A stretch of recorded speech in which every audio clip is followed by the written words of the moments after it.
natuloy raw ang utak ng yun sa kakaisip kung sino ang nagpapatay sa utol niya. Pero ang balita ko, malakas raw ang loob ng bunsong kapatid. Parang alam na niya kung sino tumira sa utol niya.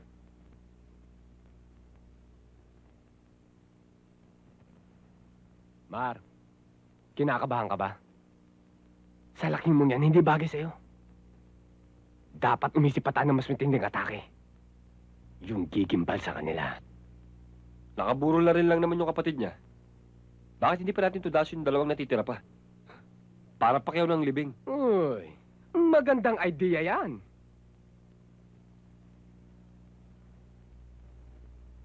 Manda kayo.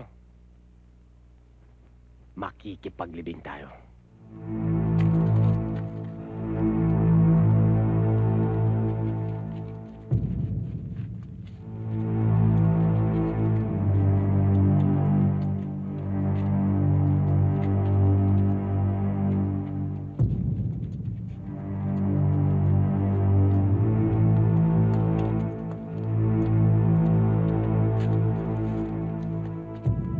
Doon tayo.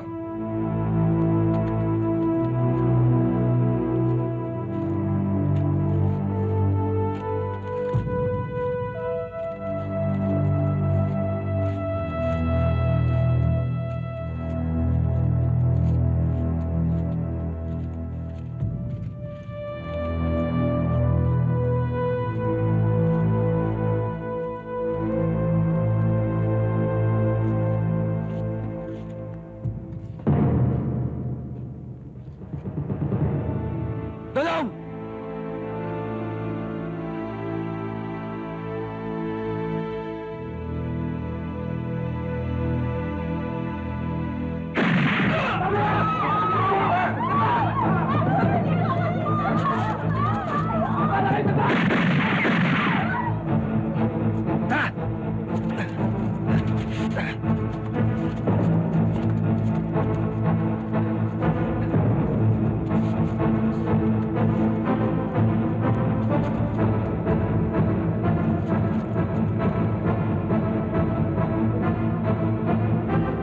Ano oras ba siya darating?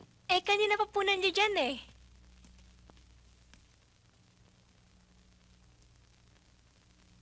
Naisahan yata ako. Mabuti naman pumayag ang tatay mo. Anong pumayag? Eh, nabigla ko lang. Ikaw naman kasi, ang kulit-kulit mo. Ilang beses ko na ba sinabi sa'yo na ang higpit-higpit niyan?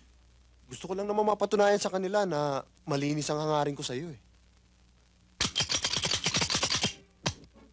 Bert, Tang, narinig ba sa radyo yung tungkol doon sa patayan? ano pong patayan, Tang? Aba, yung manliligaw. Niloko yung nililigawan. Anong nangyari po? Nagalit yung tatay nung nililigawan. Pinutulan ng ulo yung manliligaw. Binitbit yung ulo. Pagkatapos pinagulong ng parang bowling. Strike, Tang? Karambola pa nga eh. Gumagabi na yata. Siguro, magpapaalam na ako. Oo, sige.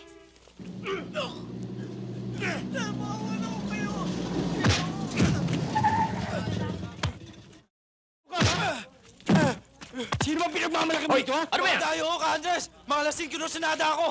Halika nga! Tama na, pulis ako! Huwag kang mag-alam! Anong pulis-pulis? Ah, Pulis patola?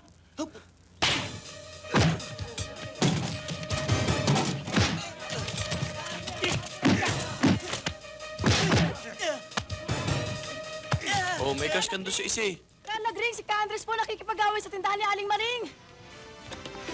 Ikot na parang chubibo!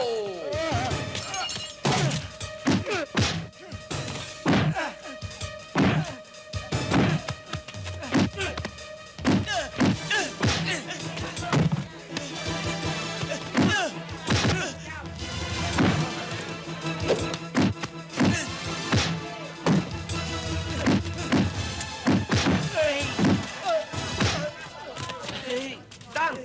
Kayang-kaya! Kita nyo, Tang, bagsak lahat. Aba, talagang matitigas ang mga buto nyo sa babag, ah. Pero isang buto pa ang gusto kong masubukan at ang mabinyagan. Tang! Anong klaseng buto yun? Ay, di yung buto ninyong nakasuot helmet ng aliman. Ito talaga si tata ko. Kailangan mo magpapawis bukas, Daniel. Eksaktong alas 12:30. Kailangan andudun ka na sa tapat ng Marbella Court. Tatapusin ni Among kanyang meeting ng eksaktong 1:00.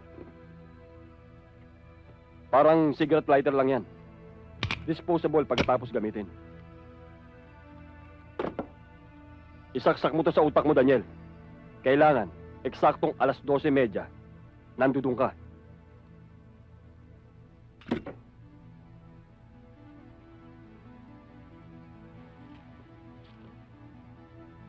Hindi ba sa gantenga ng kausap mo?